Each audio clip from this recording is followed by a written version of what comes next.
Donc, avant d'aller ensemble dans la parole, on va fermer nos yeux ensemble, on va prier l'Éternel. Seigneur, on veut s'approcher de ton trône une fois de plus, Seigneur. Seigneur, on est tellement privilégiés, Seigneur, de t'appartenir, d'être tes enfants. Seigneur, tu nous as laissé un trésor sur la terre qui s'appelle ta parole. Seigneur, aide-nous à être des bons dispensateurs, de bons, Seigneur, de bons applicants de ta parole, de personnes qui s'appliquent à te plaire, Seigneur. Seigneur, aujourd'hui, on veut étudier ta parole, on veut que tu dissipes toutes nos distractions, que tu enlèves tout ce qui vient dans nos pensées, qu'on puisse se concentrer sur le message de ta parole, sur ce que tu as à nous enseigner aujourd'hui. Seigneur, il y a beaucoup de choses qui s'appliquent à nous aujourd'hui, en 2024, qui nous viennent de toi dans ta parole, parce que tu es le même Dieu hier, aujourd'hui et éternellement. Seigneur, et tout dans ta parole peut s'appliquer à nos vies. Et c'est ce qu'on va étudier aujourd'hui, Seigneur, des applications pour nous, pour nos vies. Seigneur, merci pour tous mes frères et sœurs qui sont ici présents aujourd'hui. Touche nos cœurs et enlève cette chair, Seigneur, de moi et parle, Seigneur, par ton esprit. Parle, que ton Saint-Esprit nous révèle des choses. Seigneur, même si on se prépare pour ça, ça prend des heures de préparation, Seigneur, à amener la parole. Mais Seigneur, ton esprit peut nous communiquer, Seigneur, des vérités, Seigneur. Parce que je crois fermement, Seigneur, dans la puissance que ton Saint-Esprit peut communiquer au moment même, Seigneur, où on en a besoin, Seigneur. Et Seigneur, on t'a prie de rouvrir nos cœurs aujourd'hui. Et merci encore, Seigneur, pour ce privilège qu'on a de se réunir ensemble dans un pays qui nous donne encore cette liberté de pouvoir se réunir. Parce qu'il y a des pays qui font ça dans des souterrains parce qu'ils ne peuvent pas. Ils sont suivis, ils sont pourchassés pour leur foi. Merci, Seigneur. Permets qu'on soit qu'on ne prenne pas ça pour acquis, Seigneur, ces choses-là. On te prie en ton nom, Jésus. Amen. Alors, prenez vos Bibles, si vous voulez bien. Tournons dans 1 Thessaloniciens, chapitre 5. On a vu la dernière fois la première partie du chapitre 5. Et on parlait, je l'ai mis en ligne d'ailleurs, le jour du Seigneur. J'ai expliqué c'était quoi le jour du Seigneur. Donc, c'est pas la messe le dimanche, OK? Donc, c'est vraiment un jour, le jour de la colère de Dieu qui vient pour ce monde impie qui ne croit pas. Et maintenant, cette semaine, on va aborder une section du chapitre 5 qui est beaucoup plus, ce sont beaucoup plus des applications de l'apôtre Paul. Et ce qui est drôle, c'est que quand on fait un enseignement expositionnel, comme on fait comme toutes les Calvary Chapel font, on prend la parole et on expose la parole. Excusez l'anglicisme, là, mais on ne skip pas les Écritures. J'ai oublié le mot en français. Désolé, ça arrive des fois, mon petit cerveau. On saute, c'est ça. On ne saute pas de chapitre ou on ne saute pas des passages parce qu'on dit « Ah, ben ça, je ne suis pas trop à l'aise de parler de ça. » Non, on va au travers de toutes les Écritures parce que toute Écriture est inspirée de Dieu, utile pour enseigner, pour convaincre, pour instruire. Donc, c'est ça qu'on fait. Donc aujourd'hui, on va terminer le chapitre. On va aller au verset 12 jusqu'à 28. Donc, allez au verset 12. Donc, Paul écrit aux Thessaloniciens, il dit « Nous vous prions, frères, d'avoir de la considération pour ceux qui travaillent parmi vous, qui vous dirigent dans le Seigneur et qui vous exhortent. Ayez pour eux beaucoup d'affection à cause de leur œuvre. Soyez en paix avec vous, entre vous. Nous vous prions aussi, frères, avertissez ceux qui vivent dans le désordre, consolez ceux qui sont abattus, supportez les faibles, usez de patience envers tous. » Il dit, « Prenez garde que personne ne rende à autrui le mal pour le mal, mais poursuivez toujours le bien, soit entre vous, soit envers tous. Soyez toujours joyeux, priez sans cesse. Rendez grâce en toutes choses, car c'est à votre égard la volonté de Dieu en Jésus-Christ. N'éteignez pas l'esprit, ne méprisez pas les prophéties, mais examinez toutes choses, retenez ce qui est bon. Abstenez-vous de toute espèce de mal, et que le Dieu de paix vous sanctifie lui-même tout entier, et que tout votre être, l'esprit, l'âme et le corps, soient conservés irrépréhensibles lors de l'avènement de notre Seigneur Jésus-Christ. Celui qui vous a appelé est fidèle, c'est ce qu'on vient de chanter, et c'est lui qui le fera. Frères, priez pour nous. Saluez tous les frères par un saint baiser. Je vous en conjure par le Seigneur, que cette lettre soit lue à tous les frères, que la grâce de notre Seigneur Jésus-Christ soit avec vous. Donc, c'est comme ça que Paul conclut sa lettre. OK? Puis on sait que tout le thème, je le répète depuis le début, là, à force de répéter des choses, on ne l'oublie pas. Donc, tout le thème du livre aux Thessaloniciens, c'est quoi? C'est la seconde venue de Christ. Hein? Et là, Paul va tomber dans les choses plus pratiques. Et Paul, il va enseigner des doctrines importantes pour nous de retenir, qu'on peut appliquer de nos jours aujourd'hui, encore dans nos vies personnelles. Et lorsqu'on arrive à la dernière section du chapitre 5, là, on voit trois choses dans ça. Okay? C'est au travers de ça que je vais aller. Là, je n'ai pas de slide. Dans le futur, je vais peut-être m'arranger pour avoir quelques slides qu'on va inclure. Là. Il va falloir que je me déplace. Je ne pourrais pas faire ça parce que je vais avoir le canon d'en face. Il va falloir que j'aille ses côtés. En tout cas, on va penser à ça.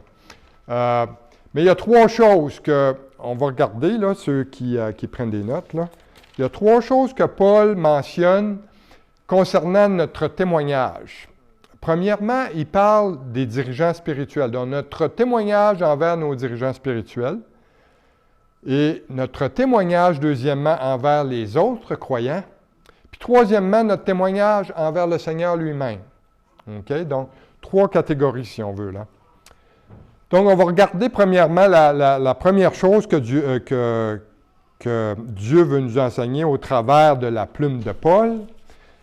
Et c'est notre témoignage envers nos dirigeants spirituels. Et c'est pour ça que, je disais tantôt, il y a des affaires des fois qu'on est dit, ça, je vais passer par-dessus ça. Parce que, tu sais, des choses, on est un peu moins à l'aise de parler, mais c'est là, c'est dans la parole, puis il faut l'étudier, il faut le comprendre. Et puis, on peut l'appliquer pour chacun de nous. Donc, au verset 12, Paul, il dit, la première chose envers les dirigeants spirituels, il dit, d'avoir de la considération pour ceux qui travaillent parmi vous et qui vous dirigent dans le Seigneur et qui vous exhortent. Ayez pour eux beaucoup d'affection à cause de leur œuvre.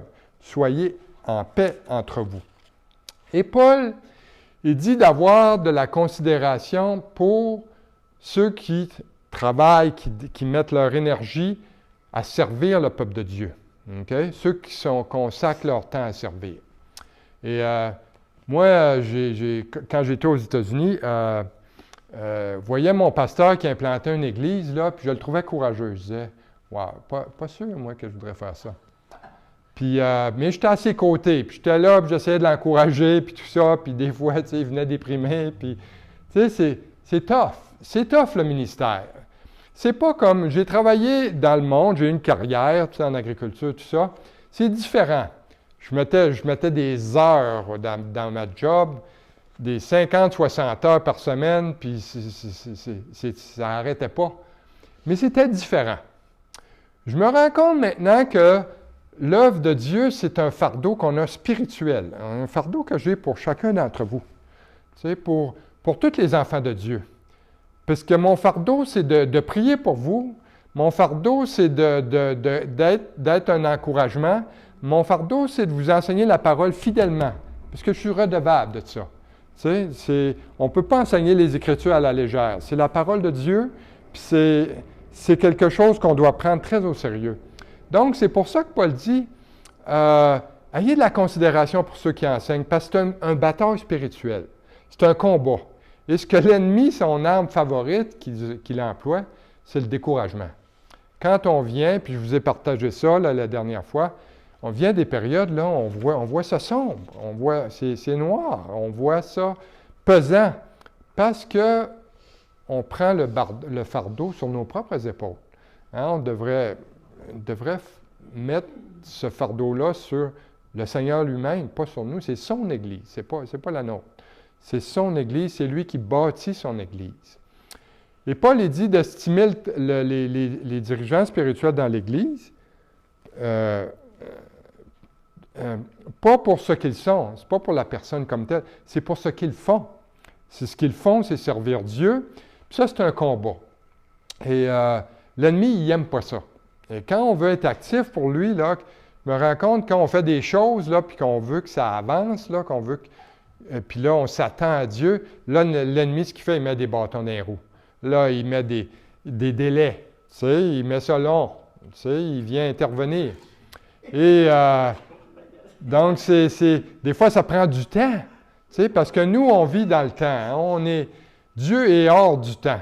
Dieu, pour lui, il n'a pas de temps. Il est présent. C'est un Dieu qui est présent. Mais pour nous, on vit là 24 heures par jour, 7 jours par semaine. Puis on trouve ça pesant, puis on trouve le temps long. Donc, il faut, Paul il dit, d'apprécier le travail de ceux qui travaillent dans le ministère, d'avoir de l'affection pour eux. Ce qui est réconfortant, c'est de savoir que, tu sais, il y a de l'amour dans le troupeau, dans le peuple de Dieu. Hein? Que les enfants de Dieu, ils s'aiment. On est appelés à ça. Puis ça, c'est pas naturel en nous. L'amour, là, ça ne vient pas de notre chair. L'homme du monde n'est pas capable d'aimer. Il aime pour sa propre chair. Il va aimer parce que ça va y rapporter quelque chose pour lui-même. Mais l'enfant de Dieu, lui, ayant l'Esprit de Dieu en lui, il veut déverser cet amour-là dans l'autre personne. Il veut exprimer cet amour-là s'il laisse l'Esprit de Dieu s'exprimer en lui. Donc, il dit, Paul, que l'effet que ça va avoir de considérer et d'avoir de l'affection pour les dirigeants spirituels dans l'Église, c'est ça va amener la paix. Il dit, la paix parmi vous. Pourquoi? Bien, regardez ce qui se passe dans plusieurs églises. C'est que lorsqu'il y a de la confusion dans le leadership de l'Église, donc il y a une confusion dans le maintien de la paix dans l'Église aussi. Parce que tout le monde veut, tu sais, il y a de l'orgueil qui s'installe, tu sais, puis au contraire, tu sais, ceux qui enseignent la parole, on doit, comment je dirais ça? On doit rester humble dans ça parce que c'est une responsabilité énorme de partager la parole puis ne pas amener des choses qui sont fausses dans la parole. Et c'est pour ça que, qu'est-ce que je dis? Vous devez vérifier aussi qu'est-ce qui est écrit dans la parole. Parce qu'on est des humains, on est des pécheurs graciés, on est des pécheurs rachetés, mais on vit encore dans la chair. On n'a pas la pleine connaissance de l'Écriture. On va avoir la pleine connaissance lorsqu'on va être en présence du Seigneur. Mais pour l'instant, il y a des choses qui nous sont cachées encore aujourd'hui. Mais on essaie de comprendre. Et au fur et à mesure qu'on voit la prophétie biblique se dérouler, la connaissance augmente et on comprend de plus en plus de choses dans la parole parce qu'on est de plus en plus près. Ça, c'est comme quand on s'en va sur l'autoroute, hein, quand vous en veniez vers Edmundston. Tu sais, quand vous avez quitté ceux qui viennent du Québec, donc, tu sais, à partir de Rivière-du-Loup, Edmundston n'est pas indiqué, là, mais plus vous vous rapprochez de la ville, plus vous voyez des panneaux. Edmundston, ça vient constamment. Bien, c'est comme ça dans la prophétie biblique. Les signes sont là. Plus on s'approche de la seconde venue de Jésus, donc plus on voit les signes arriver. Puis là, les indications sont là. Il faut lire les inscriptions. Il faut aller dans la parole puis essayer de comprendre qu'est-ce que Dieu veut nous dire. Donc, il y a une reconnaissance directe entre le leadership dans l'Église et le maintien de la paix dans l'Église. Et d'ailleurs, l'auteur de l'Épître aux Hébreux, chapitre 17, verset 13, il dit « Obéissez à vos conducteurs et ayez pour eux de la déférence, car ils veillent sur vos âmes comme devant en rendre compte. » Donc, c'est sérieux. « Qu'il en soit ainsi afin qu'ils le fassent avec joie et non en gémissant, ce qui ne serait d'aucun avantage. » Bon, on l'a vu ça. Regardez Moïse, qu'est-ce qui est arrivé? Le peuple d'Israël dans le désert. Il gémissait tout le temps. Il chialait tout le temps. Puis il se plaignait. Moïse est venu décourager. Donc, ça l'a affecté, sa marche avec Dieu. Et puis, à cause de ça, Moïse s'est fâché. Et puis, qu'est-ce qui est arrivé? Bien, Moïse n'a jamais mis le pied dans la terre promise. Il l'a observé de loin sur le mont Nébo. Dieu a dit, regarde cette plaine-là, je vais le donner à mon peuple. Et c'est pour ça que c'est important de prier pour ceux qui sont dans la direction spirituelle dans l'Église. Et parce que Dieu, c'est un Dieu d'ordre, hein? Ce n'est pas un Dieu de désordre. Dieu a donné à chacun des responsabilités dans l'Église, il a donné à chacun des ministères, il a donné à chacun des dons de l'Esprit pour que la paix règne dans l'Église, dans son corps. Ensuite, ça nous amène au verset 14 et 15, où Paul va adresser la deuxième chose concernant notre témoignage chrétien. Après avoir parlé du témoignage qu'on devrait avoir envers nos dirigeants spirituels dans l'Église, il va parler de notre témoignage envers les autres croyants dans l'Église. Et puis là, il va nous donner 6 exemples. Okay? Lorsque vous allez au verset 14, il va nous donner 6 exemples de comportements que nous devrions adopter envers les autres croyants. Il dit premièrement, nous vous prions aussi, frères, avertissez ceux qui vivent dans le désordre. Okay? Le mot désordre ici, c'est un terme militaire qui parle d'un soldat qui sort des rangs, un guerrier qui quitte le rang, qui ne se soumet pas aux ordres. Et Paul emploie la même expression militaire pour illustrer que nous sommes dans l'armée de Dieu. Hein? On est dans l'armée de Dieu et que si un de nos soldats sort des rangs, bien notre devoir à nous, eh bien, c'est de le ramener dans nos rangs. C'est de l'encourager, hein? de lui témoigner de l'amour, puis de lui dire, bien, mon frère, ma soeur, tu sais, je t'aime, puis ce que je veux, ce que Dieu veut pour toi, c'est le meilleur. C'est pas juste ton bien, c'est le meilleur pour ta vie. Et Paul a mentionné ça aussi dans l'Église de Corinthe, parce que l'Église de Corinthe, ça faisait un peu dur. Hein? Il y avait toutes sortes de choses qui se passaient. Mais aussi, c'est jamais facile de dire, puis moi, je dois vous avouer, c'est quelque chose de difficile pour moi de dire ça. Si je vois quelque chose, je ne suis pas porté à confronter ça. Ma femme est plus directe que moi un peu, tu sais. C'est plus facile pour elle. Elle est capable. Puis elle le fait dans une douceur qui m'impressionne. Tu sais, je dis, wow, tu sais, de la manière qu'elle a dit ça, OK, j'achète ça. Mais, tu sais, de dire que, tu sais, d'avertir quelqu'un qui vit dans le désordre, c'est pas évident. Tu sais, des fois, on dit, bon, mais ce qu'il faut faire, premièrement, c'est prier pour cette personne-là, tu sais, avant d'adresser la chose. Et des fois, vous savez quoi? Le Saint-Esprit lui-même fait l'ouvrage. On n'a pas besoin de rien faire. On a prié pour la personne, puis Dieu, il a parlé dans son cœur, puis, oups, ça vient tout seul. Dans d'autres cas, bien, c'est plus compliqué. Il faut parler. Donc, Paul, c'est le sens qu'il donne ici dans le désordre. Okay? C'est un avertissement pour ramener dans le droit chemin. Parce que vous savez, quand on désobéit au Seigneur, il y a toujours des conséquences. Tu sais. C'est comme quand on a des enfants. Tu sais. On donne des consignes à nos enfants. S'ils désobéissent, bien, ils ont des conséquences. Ça fait partie de la famille. Et dans la famille de Dieu, c'est la même chose. Et Paul, il continue en donnant un autre exemple de comportement qu'on devrait adopter envers les autres croyants. Au verset 14, il dit « Consolez ceux qui sont abattus. » Hein? Ceux qui sont abattus. Bien, ceux qui sont abattus, ça peut être ceux qui sont des fois plus timides parmi nous autres aussi. Ceux qui sont plus réservés. On n'a pas toute la même personnalité. Tu sais, c'est pas tout facile d'aller vers les autres pour nous autres. Tu sais, des fois, on manque de courage. Tu sais, on n'ose pas. Tu sais, et ça peut être aussi des nouveaux croyants. Tu sais, quand un nouveau croyant se convertit, il ne connaît rien encore de la parole de Dieu. Tu sais, moi, quand j'ai été sauvé, tu sais, il a fallu que je fasse mes devoirs. Tu sais, j'ai commencé à lire la parole sérieusement. J'ai appris, puis après 36 ans, j'apprends encore. Tu sais, puis je n'ai jamais fini d'apprendre. Et donc, notre marche dans notre foi, bien, des fois, c'est ça. On a des découragements, puis notre devoir, c'est de soutenir dans leur foi ceux qui sont abattus. Et Éphésiens 6,10 dit « Au reste, fortifiez-vous dans le Seigneur par sa force toute puissante. » Par sa force. Hein? On peut être encouragé par d'autres, mais celui qui nous donne la force, c'est Dieu lui-même. Et Paul nous donne ensuite un troisième conseil. Il dit quoi? Il dit « Supportez les faibles. » il fait référence à quoi, Paul, ici, quand il parle des faibles? Eh bien, le sens grec du mot ici signifie ceux qui sont faibles en esprit, c'est-à-dire ceux qui sont facilement ébranlés par les événements, OK? Qui sont facilement inquiets.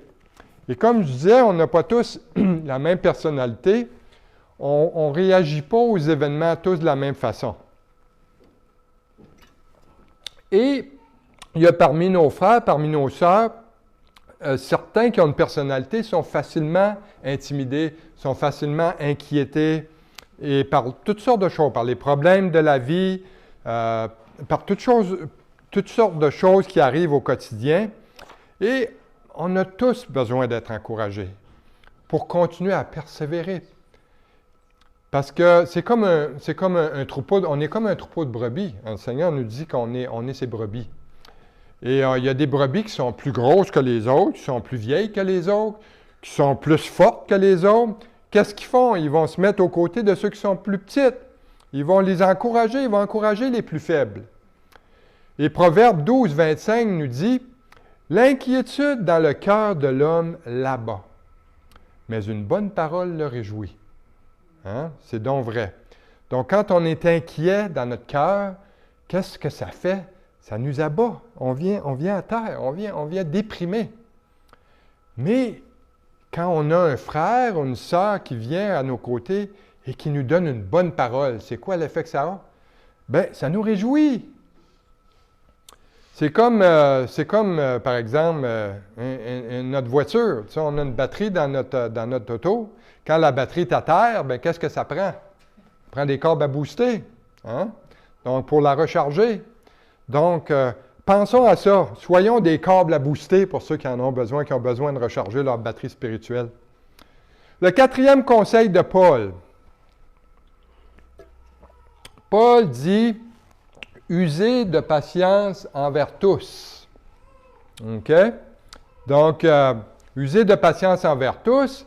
Il ne dit pas ici « envers certains. » Hein? Pas, ben lui, OK, je l'aime bien, lui, je peux être plus patient s'il me fait des choses. Mais l'autre, j'ai pas mal plus de troubles avec. Ça ne prend pas grand-chose pour que je perde patience. Mais non, Paul, il dit envers tous. On sait tous que, tu sais, on vit dans le monde. Tu sais, on n'est pas du monde, mais on vit dans le monde. Et il y a des gens avec qui on travaille, des gens qu'on côtoie dans notre vie de tous les jours, des voisins, ça peut être dans notre famille, tout ça.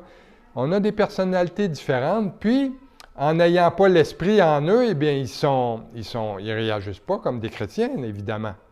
Ils sont durs, ils sont tough. Et, tu sais, des fois, on dit, bon, ben, garde, moi, c'est facile de dire ça, être patient envers tous, mais tu connais pas la gang avec qui je suis, tu sais. Mais il faut se rappeler que Dieu envers nous est comment? Exactement, il pourrait dire la même chose. Tu sais, Seigneur, on répète toujours les mêmes idioties. Tu sais, on fait toujours les mêmes choses.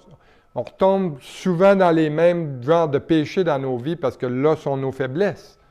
Mais Dieu, lui, il n'en fait pas de différence. Il nous aime constamment. Le cinquième puis le sixième exemple de comportement qu'on devrait adopter envers les autres croyants, c'est mentionné au verset 15. Verset 15, Paul écrit, il dit « Prenez garde que personne ne rende à autrui le mal pour le mal. Mais poursuivez toujours le bien, soit entre vous, soit envers tous. » soit entre vous, soit envers tous. J'ai un bon exemple de ça. J'ai lu ça, ça fait pas très longtemps, puis ça m'a touché.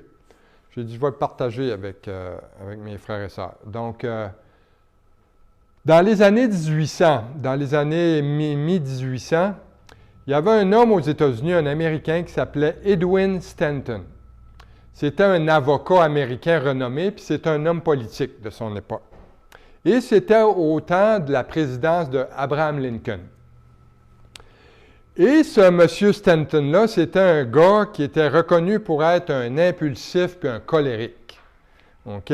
Autrement dit, là, en bon français, il pétait les plombs assez vite. Donc, cet homme-là avait beaucoup d'influence, c'est un avocat renommé, tout ça. Mais son problème, c'est qu'il éprouvait de la haine envers Abraham Lincoln. Il ne l'aimait pas. Il n'était pas capable de le subir. Et un jour, il a fait cette déclaration-là publique concernant le président Lincoln. Et il a dit ceci. « C'est inutile d'aller en Afrique pour chercher des gorilles. Le vrai gorille se trouve à Springfield, en Illinois, en faisant référence au président Lincoln qui venait lui-même de l'Illinois. Eh bien, la réaction de Lincoln, ça a été qu'il n'a pas réagi du tout. Il n'a rien dit concernant le commentaire d'Edwin Stanton. Ce qu'il a fait, c'est que plus tard, le président Lincoln a nommé Edwin Stanton en tant que secrétaire à la guerre durant la guerre civile américaine, estimant que c'était lui le plus qualifié pour la job. Et après l'assassinat du président Lincoln par John Booth à Washington le 14 avril 1865, Edwin Stanton a déclaré ceci. Il a dit « Abraham Lincoln fut le plus grand leader que j'ai connu dans ma vie. » Moi, je trouve que cette histoire-là, c'est inspirant. Je trouve que c'est un très bon exemple de la manière que des chrétiens devraient vaincre le mal par le bien. Donc, rappelez-vous de cette histoire-là d'Abraham Lincoln. Et l'apôtre Paul nous donne le même conseil dans son Épître aux Romains au chapitre 12, versets 17 à 20. Il dit « Ne rendez à personne le mal pour le mal. Recherchez ce qui est bien devant les hommes. S'il est possible, autant que cela dépend de vous, soyez en paix avec tous les hommes. Ne vous vengez point vous-même, bien-aimés, mais laissez agir la colère, car il est écrit « À moi la vengeance, à moi la rétribution, dit le Seigneur. Mais si ton ennemi a faim, donne-lui à manger. S'il a soif, donne-lui à boire. Car en agissant ainsi, ce sont des charbons ardents que tu amasseras sur sa tête. » Okay? Quand on lit ça, on dit des charbons ardents. Ça, c'est bon, ça. Tu sais, je veux dire, il va se faire chauffer. Tu sais? Mais ce n'est pas là le sens. C'est plutôt le contraire. Vous savez que des charbons ardents, dans le sens dont l'apôtre Paul l'enseigne ici, il dit les charbons ardents que tu vas amasser sur sa tête, eh bien, qu'est-ce que ça veut dire? C'est tout simplement de faire honte à une personne qui nous déteste en la surprenant avec des gestes de gentillesse. Et cette expression-là, au temps biblique, elle signifiait ceci. Les gens ne se chauffaient pas à l'électricité avec des thermopompes comme on a aujourd'hui. Hein? Donc, ils se chauffaient avec du bois. D'ailleurs, plusieurs d'entre nous utilisent encore le bois pour se chauffer, hein, quand on vit dans un pays nordique. Et le feu dans les maisons, après un certain temps, bon, il s'éteignait.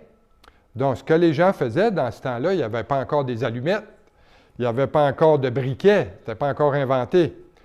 Donc, il fallait que vous alliez chez votre voisin et que vous alliez chercher des charbons de son feu. Et là, vous mettiez les charbons dans un panier. Puis là, ils transportaient les charbons sur leur taille dans le panier. Et là, ils apportaient ça, puis ils mettaient ça dans leur feu pour rallumer leur bois, pour recommencer à chauffer leur maison. Donc, mettre des charbons sur la tête de quelqu'un, ce n'était pas une malédiction, c'était une bénédiction. C'était une faveur qu'ils faisaient aux personnes. Revenons au chapitre 5 de Thessaloniciens. Et là, on arrive au verset 16 à 22. Puis là, Paul va parler de notre témoignage, la troisième partie, qui est notre témoignage envers Dieu lui-même. Et il y a 7 choses que Paul mentionne. 7 choses dans notre témoignage envers Dieu. Au verset 16, il dit « Soyez toujours joyeux. » OK? Quand on lit ça, là, bon, « Soyez toujours joyeux », ça c'est facile à dire, hein? Dire, regarde, moi le premier, là, être toujours joyeux, là, c'est pas difficile pour moi, c'est impossible. C'est impossible. Je veux dire, on ne peut pas, ça ne vient pas de la chair, cette joie-là. Non, le genre de joie dont Paul parle ici, ça ne dépend pas de nos circonstances. Ce n'est pas la définition du bonheur que le monde donne au bonheur, là, le bonheur, c'est un sentiment de plaisir, puis c'est basé sur nos circonstances. OK? Si la situation se détériore, eh bien là, le petit bonheur, il s'envole. Il n'existe plus, là, le bonheur. Pourquoi? Parce que c'est lié aux événements qui nous concernent, les événements qui nous arrivent. Je me souviens, il est venu un exemple dans mon esprit quand j'étudiais ça. Ça me rappelle une situation. Puis ma soeur ici va s'en rappeler. On faisait de l'évangélisation à Rivière-du-Loup. Puis on a rencontré une bouddhiste. Puis elle avait adhéré au bouddhisme parce qu'elle cherchait la paix, elle cherchait le bonheur. Elle cherchait les circonstances dans la méditation qui lui apporteraient le bonheur. Mais moi, là, j'ai pété sa balloune.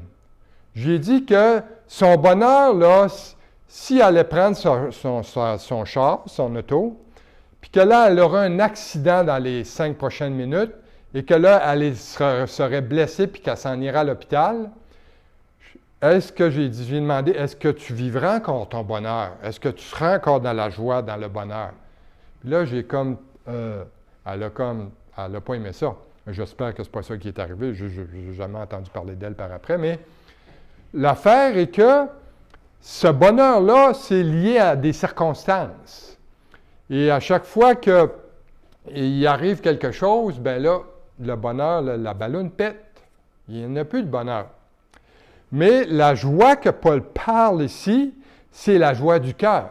Hein? C'est la joie que le Saint-Esprit nous donne après qu'on est sauvé. Ça ne veut pas dire qu'on n'aura pas d'épreuves, qu'on n'aura pas de tribulation, qu'on n'aura pas de maladie, qu'on ne perdra pas un emploi. Ça ne veut rien dire de ça. D'ailleurs, la vie chrétienne, ce n'est pas ça. Ceux qui annoncent l'Évangile, le gospel, le prosperity gospel, l'Évangile de la prospérité, de l'abondance, là, ce n'est pas l'Évangile. Quand le Seigneur est mort, là, il y avait quelques personnes autour de lui. Il n'y avait rien. Le Seigneur, il n'y avait même pas un lieu où reposer sa tête. Donc, ce n'est pas l'Évangile. La richesse sur la terre, ce n'est pas ça l'Évangile. D'ailleurs, malheureusement, pour les riches de cette terre, c'est très difficile de venir à la foi. Pourquoi? Parce qu'ils sont attachés à leur richesse. Leur cœur est là. Leur cœur n'est pas pour Dieu.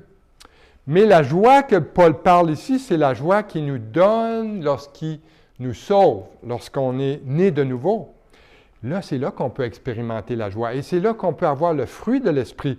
Comme Paul enseigne aussi dans Galates 5, 22, il dit, mais le fruit de l'Esprit, c'est l'amour, la joie. La joie, la paix, la patience, la bonté, la bénignité, fidélité, douceur et tempérance. La joie, donc le fruit de l'Esprit, c'est l'amour, mais tous les produits connexes qui viennent avec ça, bien, la joie en fait partie. Un autre témoignage que nous devrions manifester envers Dieu, bien, Paul le mentionne au verset 17. Il dit « prier sans cesse ». Qu'est-ce que ça veut dire « prier sans cesse » ? Okay? Est-ce que ça veut dire de me mettre à genoux 24 heures par jour, puis de dire « bien, garde, si vous pouvez faire ça, bien, gloire à Dieu. Moi je n'ai pas le temps de faire ça. Je ne peux pas faire ça. » Et d'ailleurs, le Seigneur lui-même, ce n'est pas ça qu'il a fait. Le Seigneur était très occupé. Il guérissait des malades à la journée longue, puis il enseignait. Et Paul non plus n'a pas fait ça. Paul était un homme qui travaillait d'une noirceur à l'autre, comme on a vu dans les autres études de Thessaloniciens. Mais par contre, on a des exemples dans la parole qui nous disent comment prier. D'ailleurs, on voit ça dans le prophète Daniel. Daniel, lui, c'était un homme qui priait 3 fois par jour. Il regardait vers le temple à Jérusalem, le temps qui n'était plus là d'ailleurs, mais il se tournait ses regards vers Jérusalem, les fenêtres ouvertes, puis il priait. Même après que le roi Nebuchadnezzar a interdit la prière, Daniel l'a confronté. Il dit, moi, ça ne m'empêchera pas de prier mon Dieu. Et Daniel priait sans cesse. Mais sans cesse veut dire tout simplement rester en contact continuel avec Dieu. Hein? C'est rester en communion avec Dieu. C'est être conscient de la présence de Dieu dans nos vies. Et dans toutes nos circonstances, c'est de lui parler dans notre cœur constamment. Et dans Matthieu 28, 20, le Seigneur a dit d'ailleurs, il dit, « Je suis avec vous tous les jours jusqu'à la fin du monde. » Donc, à toutes les fois qu'on s'approche de Dieu, Dieu dit, « Je suis avec toi, je suis avec vous. » Jésus est toujours avec nous. Donc, où que nous soyons, quoi que nous faisions, qu'on soit au travail, qu'on soit à la maison, qu'on soit n'importe où, Dieu est présent. Troisième témoignage envers Dieu qu'on devrait avoir, Selon Paul, il le dit au verset 18. Il dit « Rendez grâce en toutes choses, car c'est à votre égard la volonté de Dieu en Jésus-Christ. » Vous savez, tout ce qui nous arrive dans la vie des enfants de Dieu, c'est permis par Dieu. C'est permis. Rien de ce qui nous arrive n'échappe à sa souveraineté. Il est au contrôle de tout. Il les laisse arriver souvent pour qu'on s'approche davantage de lui. Et d'ailleurs, on voyait ça, on a fait une petite étude biblique sur Job la semaine passée. Et ce qui est arrivé à Job, on ne peut pas expliquer la souffrance. On ne peut pas. Personne n'est capable d'expliquer les raisons de la souffrance. D'ailleurs, Job, c'est le meilleur exemple qu'on a dans les Écritures. Mais ce que Dieu veut, c'est qu'on se rapproche de lui dans les temps de souffrance. Et d'ailleurs, de lui rendre grâce, ça ne veut pas nécessairement dire de remercier Dieu pour l'épreuve qui nous arrive, mais ça veut dire de remercier Dieu dans l'épreuve.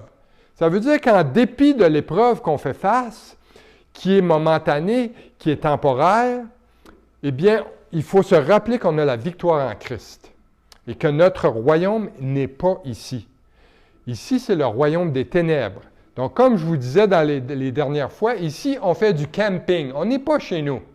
OK? Puis quand on est en camping, qu'est-ce qui arrive? On dort mal d'une tente. Moi, d'ailleurs, je ne suis pas capable de dormir d'une tente. Oubliez ça, moi, je vais avoir un mal de dos épouvantable. Je ne suis pas capable de dormir à terre. Donc, moi, ça me prend quelque chose de mieux que ça. Donc, mais sur la terre, on est en camping. Donc, on est voyageurs et étrangers sur la terre.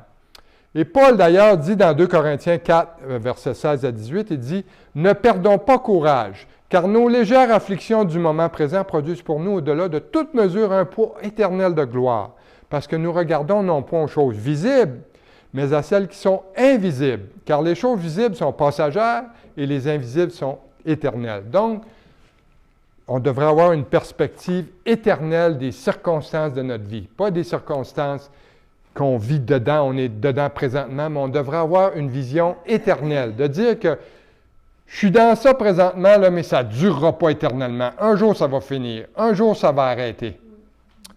Le quatrième témoignage qu'on devrait avoir envers Dieu, on le voit au verset 19, et Paul dit « N'éteignez pas l'esprit ». Ça, c'est un très bon passage. Il faut prendre conscience qu'on a une puissance en nous. Okay? On a une puissance qui nous a été donnée par Dieu lors de notre nouvelle naissance. On a reçu son esprit. Et le Saint-Esprit, lui, ce qu'il fait, c'est qu'il nous enseigne. Il nous guide, il nous transforme, il nous fortifie, il nous convainc de pécher aussi. Mais par contre, l'Esprit de Dieu, là, ce n'est pas un esprit qui force personne. Le Saint-Esprit, là, ce n'est pas une force agressive qui va nous pousser. Non, au contraire, c'est une force douce, une force paisible. Une force qui va nous transformer si on veut se laisser transformer. Si on veut soumettre notre volonté à Dieu, donc Dieu va nous transformer. Il nous laisse libres, Dieu. Le Saint-Esprit nous sauve, Jésus-Christ nous sauve, nous donne son Saint-Esprit, mais on peut quand même étouffer l'Esprit en nous par notre chair. Hein? On peut résister à l'Esprit de Dieu. On peut dire à Dieu, bien ça, Seigneur, je ne veux pas faire ça. Ça, non. Je peux faire ça, là, mais ça, je ne t'obéirai pas là-dessus. On peut résister à Dieu. De cette façon-là, là, ce qu'on fait, on est une entrave au travail du Saint-Esprit dans nos cœurs et dans nos vies. Ça peut se passer par toutes sortes de choses. Ça peut être un mauvais sentiment qu'on a en nous. Ça peut être de l'amertume qu'on a dans notre cœur. Ça peut être de la haine. Ça peut être de la jalousie. Ça peut être n'importe quelle émotion négative dans nos cœurs qui va bloquer, qui va faire entrave au travail du Saint-Esprit dans notre vie. Mais l'Esprit, comme je vous l'ai lu auparavant, l'Esprit, c'est quoi? Il est amour.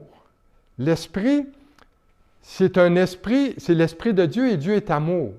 Et cet esprit-là, ce qu'il cherche à faire, c'est de manifester cet amour-là. Et très souvent, on hésite des fois à aimer. Pourquoi? Parce que des fois, dans le passé, on a été blessé. Des fois, dans le passé, quelqu'un nous a fait mal, vraiment. Quelqu'un nous a rejetés. Quelqu'un nous a trahis. et on se ferme après ça. On reste dans notre coquille, on vient fermer parce qu'on est blessé à l'intérieur. Puis c'est légitime. Je ne dis pas qu'on n'a pas de raison de faire ça, mais Dieu voit ça. Mais l'Esprit de Dieu, lui, il veut surpasser ça. L'Esprit de Dieu est plus grand que ça. L'Esprit de Dieu, parce qu'il est amour, il veut qu'on se laisse transformer et qu'on n'endurcisse pas notre cœur, qu'on n'éteigne pas l'Esprit, qu'on n'éteigne pas son travail. Et c'est ce que Paul veut dire là-dessus.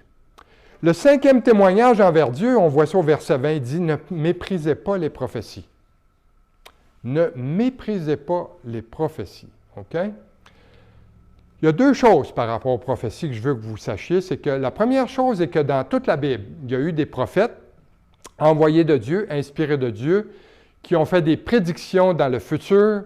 Et d'ailleurs, certains livres portent leur nom. On pense à Jérémie, Daniel, Ézéchiel, Ésaïe, ils portent tous leurs noms. Et Jésus, d'ailleurs, fait des prophéties. D'ailleurs, Paul a fait des prophéties. Il y a des prophéties partout dans la parole. Ils ont fait des prédictions. Et ça, c'est complet. OK? Et personne ne peut rien changer ni ajouter à ça. C'est fermé, c'est scellé. Il y a un seal là-dessus. C'est complètement scellé parce que ça fait partie du canon des Écritures. Mais il y a ceux également, selon 1 Corinthiens 12, 10, dont la prophétie fait partie d'un don, on peut avoir une parole prophétique envers un frère. Mais ce n'est pas la prophétie dont l'Écriture parle dans l'Ancien Testament. Ceci fait partie des dons de l'Esprit. Et ça, cette prophétie-là, c'est une déclaration qui peut s'adresser à nous personnellement et qui peut venir de la part du Seigneur, okay? Et qui ne va pas en contradiction des Écritures. Au contraire, ça confirme l'Écriture. C'est une déclaration pour nous. Je vais vous donner un exemple de ça. On a un exemple vivant ici parmi nous, vous savez. On a un couple ici parmi nous qui a reçu une prophétie d'une sœur dans leur pays, d'une sœur en Christ, leur disant qu'ils auraient avoir un enfant après plusieurs années de mariage, où ils essayaient d'avoir un enfant, ça ne fonctionnait pas. Et bien, cette sœur-là est venue et elle a dit, « Vous allez avoir un enfant. » Et elle a même dit la période de temps où ça allait arriver. Parce qu'ils devaient attendre à cette période-là. Et même, prouvant que ça venait de Dieu, elle a dit, « Cet enfant-là va être un petit garçon. » Et on a la preuve vivante aujourd'hui dans ce petit garçon-là qui s'appelle Jédaïa. C'est Amen. C'est merveilleux. Ça prouve tout de suite qu'on peut faire des déclarations inspirées par l'Esprit de Dieu concernant la vie de croyant, selon les Écritures, et que ça existe de nos jours. C'est pour ça que moi, je crois, j'ai la conviction que tous les dons de l'Esprit existent encore aujourd'hui. Ils existent tous. C'est juste qu'il existe des contrefaçons de ces dons-là qui ont amené des dérèglements ou des extrêmes dans l'Église de Dieu. Mais les dons existent. Ce qui nous amène au verset 21. Il dit, « Mais examinez toutes choses et retenez ce qui est bon. » Le Seigneur nous dit de ne pas porter foi à tout esprit, mais il nous dit de les tester, de les éprouver. D'ailleurs, dans 1 Jean 4, 1, l'apôtre Jean dit, « Bien-aimés, n'ajoutez pas foi à tout esprit, mais éprouvez les esprits pour savoir s'ils sont de Dieu. Car plusieurs faux prophètes sont venus dans le monde. » Donc, comment pouvons-nous éprouver les esprits? C'est simple, par la parole de Dieu. On doit éprouver les choses à la lumière de la parole de Dieu, parce qu'on est aussi des enfants de lumière. On porte la lumière en nous, la lumière de l'Esprit. On doit être comme les Juifs de Bérée, qui étaient dans Actes 17, 11, qui examinaient chaque jour les Écritures pour voir si ce qu'on leur disait, c'était vrai, si c'était exact. Et au verset 22, Paul dit « Abstenez-vous de toute espèce de mal. » Le verbe « abstenir » ici, ça veut dire se tenir à l'écart. C'est peu importe ce qui est contraire à la volonté de Dieu. Que ce soit un faux enseignement ou une fausse façon de vivre qui n'honore pas Dieu, eh bien, on doit se tenir à l'écart de ça. Okay? Le principe ici qu'il faut retenir, là, c'est que tout m'est permis, mais tout n'est pas utile. Tout est permis, mais tout n'édifie pas. Il y a des choses qu'on sait qu'on on peut faire, mais on sait que ça va être complètement inutile si on fait ça. On le sait que c'est vain. On le sait que Dieu, pas sûr qu'il va se plaire dans ça, malgré que on se dit, bien, dans l'Écriture, on peut peut-être, mais si on a des doutes, ça veut dire que peut-être on ne devrait même pas y penser. D'ailleurs, quand vient le doute, c'est qui le prince du doute et du mensonge? C'est l'ennemi, c'est Satan. Donc, Paul dit aussi, il dit, « Tout n'édifie pas et je ne me laisserai asservir par quoi que ce soit. » De là, le danger, des fois, on dit, bon, on peut commencer à faire quelque chose, puis on dit, mais si on développe une dépendance à ça, il y a un risque. Donc, c'est ça que Paul dit, je ne me laisserai pas asservir de ça. Moi, je connais des chrétiens qui fument, OK? Bon. Est-ce que c'est écrit de ne pas fumer dans la Bible? Non, ce n'est pas écrit. Trouvez-moi le verset, je vais vous croire, mais il n'existe pas. Mais est-ce que c'est bon la cigarette pour la santé? Avec toutes les recherches qu'ils ont faites aujourd'hui, bien, les compagnies de cigarettes aujourd'hui ne peuvent plus se cacher. C'est évident que ça peut créer le cancer du poumon et d'autres mauvaises conséquences. C'est un choix qu'on fait. Est-ce que ça veut dire, parce qu'un chrétien fume, moi j'en connais un, il a fumé toute sa vie. C'est un chrétien né nouveau, c'est un frère. Je parlais avec lui. C'est un frère dans la foi. Mais il y avait on dit en anglais, une addiction, une dépendance. Il y avait cette dépendance-là à la nicotine, puis aujourd'hui, bien, il change le taux de nicotine dans la cigarette pour rendre les gens encore plus dépendants. Puis aujourd'hui, il y a bien d'autres choses que la cigarette, malheureusement, qui détruit des vies. Mais c'est ça. Donc, Paul, il dit de se tenir à l'écart de ça. Et ce qui nous amène à la section finale, au chapitre 5, versets 23 à 28, qui est en fait la conclusion du livre. Lorsque Paul dit que le Dieu de paix vous sanctifie lui-même, tout entier, et que tout votre être, l'esprit, l'âme et le corps, soient conservés irrépréhensibles lors de l'avènement de notre Seigneur Jésus, Christ. Celui qui vous a appelé est fidèle, et c'est lui qui le fera. Dans ces versets-là, Paul, il nous encourage et dit « Soyez irrépréhensibles en vue du retour du Seigneur Jésus-Christ. » Bien, c'est une grosse commande, ça, être irrépréhensible. Ça veut dire être irréprochable. La commande est pesante. Est-ce que c'est possible d'être irrépréhensible par notre chair? Non, ce n'est pas. Ce n'est pas parce qu'on fait, mais c'est à cause de qui on est. C'est dans notre position en Jésus-Christ qu'on est irrépréhensible. D'ailleurs, c'est Dieu lui-même qui nous donne sa paix. La paix, ça ne vient pas de nous-mêmes, elle vient de Dieu. Hein? Il dit que le Dieu de paix vous sanctifie. Donc, c'est Dieu. La paix de Dieu vient dans notre cœur et c'est dans son Fils Jésus-Christ. C'est par son sang que son Fils est mort sur la croix. Et c'est ce sang-là qui nous rend purs et irrépréhensibles devant le Père Céleste. Donc, ce n'est pas ce que nous faisons qui nous sanctifie, c'est qui nous sommes. Il y a une chose que je veux vous faire remarquer dans ces derniers versets-là, c'est celle-ci. C'est que Paul dit qu'on est fait de 3 parties. Hein, on est fait de l'esprit, de l'âme et du corps. Ça, c'est important qu'on comprenne ça. Il y a de la confusion là-dessus. Ça s'appelle la trichotomie de l'homme. Okay? C'est un grand mot là, qui veut dire qu'il y a 3 choses qui nous composent. L'esprit, l'âme et le corps. Le corps, bien, c'est la partie physique. Hein? L'esprit, c'est ce que Dieu nous donne. Et l'âme, c'est notre conscience, c'est notre capacité à raisonner et à penser.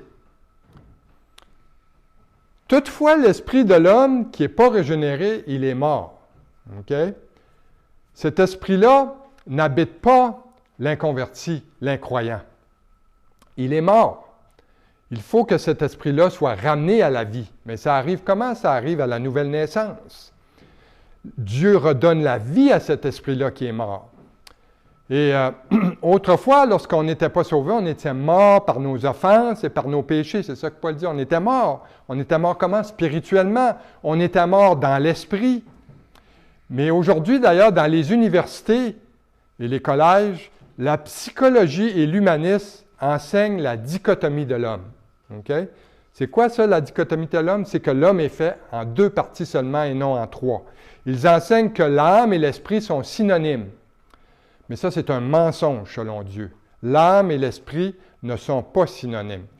C'est seulement ceux qui sont nés de nouveau par l'Esprit de Dieu qui font l'expérience de la vie spirituelle dans ce qu'on appelle la trichotomie. Et la raison pour laquelle on est formé de 3 parties est parce que, tout simplement, notre esprit a été rendu à la vie. Et c'est pour ça qu'on sait que l'esprit de l'homme est séparé, puis c'est distinct de la conscience. Okay? Mais l'homme naturel, il ne peut pas comprendre ça, parce que ce sont des choses que l'esprit seul comprend. Il ne peut même pas les connaître, comme dit Paul, parce que c'est spirituellement qu'on les discerne. Si donc vous essayez de discuter là, avec des personnes du monde, des gens du monde, là, un homme du monde, un psychologue, vous perdez votre temps. Vous perdez votre temps parce qu'il va vous dire que l'esprit et l'âme, c'est la même chose. Pourquoi? Parce que le pauvre homme, il est mort dans ses péchés. Il est mort spirituellement. Il faut que Dieu lui donne la vie de l'esprit pour qu'il comprenne ça. Donc, c'est ceux qui ne sont pas nés de l'esprit qui essaient d'aborder la parole de Dieu avec la sagesse du monde, là, sont toujours dans l'erreur. Vous remarquerez ça. Écoutez des théologiens à télévision, écoutez des hommes religieux, là. Vous les écoutez parler, tu dis, mais il est fou. Il ne comprend pas ça. C'est simple. Pourquoi? Parce qu'il n'a pas l'Esprit de Dieu en lui. Cet esprit-là est mort.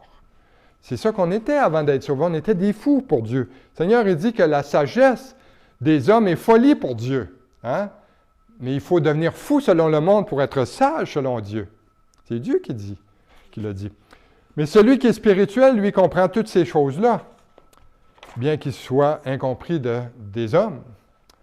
Et Paul conclut en disant, il dit, que tout votre être, l'esprit, l'âme et le corps, soient conservés irrépréhensibles pour l'avènement de notre Seigneur Jésus-Christ. Donc, voici l'homme complet. C'est ça, l'être humain qui est complet. Dieu préserve son corps, son âme, sa conscience et son esprit sans reproche pour le jour de sa seconde venue. Et tout est basé sur sa fidélité. Ça n'a rien à voir avec nous. Dieu est fidèle et nous, on est infidèles. Et c'est ça qu'on chantait dans la louange aussi au début. Donc, nous, on est infidèles. Et heureusement, le Seigneur est fidèle. Et Paul, au verset 24, il dit, « Celui qui nous a appelés est fidèle et c'est lui qui le fera. » Et dans 2 Timothée 2,13, Paul en rajoute, il dit, « Si nous sommes infidèles, il demeure fidèle car il ne peut se renier lui-même. » Quelle gloire d'avoir été appelé par Dieu parce qu'il est fidèle. Il a commencé une bonne œuvre en nous et il va la terminer. Et Paul conclut de cette façon-là, il dit, « Frères, priez pour nous. » C'est fascinant parce que dans presque toutes ses lettres, Paul, il finit toujours comme ça. Il demande aux chrétiens de prier pour lui. Et Paul, s'il y en avait, on pense qu'un homme fort spirituellement, c'était bien l'apôtre Paul. Mais Paul demande de prier. C'est ça le corps de Christ.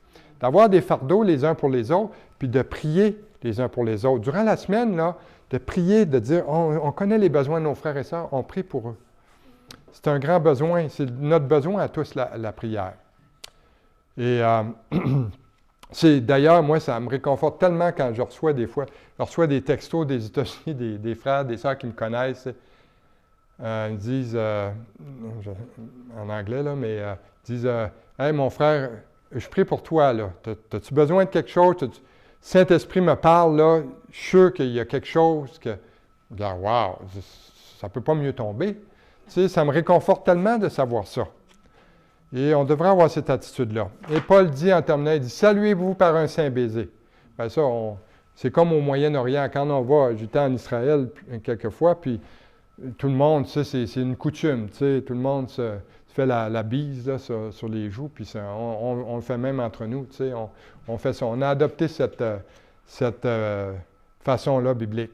Il dit, en terminant, il dit, « Je vous en conjure par le Seigneur que cette lettre soit lue à tous les frères, que la grâce de notre Seigneur Jésus-Christ soit avec vous tous. » Donc, la prochaine fois, on va commencer le 2e livre aux Thessaloniciens, mais aussi on va avoir, c'est pas un livre qui est très long, 3 chapitres, mais il y en a beaucoup à dire, Paul, là-dessus. Mais Dieu, dans cette lettre-là, ou la première aux Thessaloniciens, donc, a utilisé la main de Paul pour qu'on mette ces choses-là en pratique. Tu sais, c'est des choses pratiques que Paul enseigne ici. C'est des exhortations à vivre une vie juste, une vie sainte, de plus en plus dans un monde de plus en plus corrompu, Mais nous, on a cette bienheureuse espérance. On a ce jour d'espérance où on va pouvoir voir notre Sauveur face à face. Amen. Amen. Prions. Seigneur notre Dieu, on te remercie, Seigneur, pour cet enseignement, pour tous les conseils de l'apôtre Paul, Seigneur, qu'on peut appliquer à nos vies. Seigneur, selon notre chair, c'est des choses qu'on se dit, ben, c'est impossible de faire ça.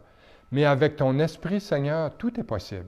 Tout est possible si on se laisse transformer par toi, dans nos cœurs, dans nos vies. Et merci encore une fois, Seigneur, pour ce privilège qu'on a d'ouvrir et d'étudier ta parole ensemble. Que ton nom soit béni. On te prie en ton nom, Jésus. Amen.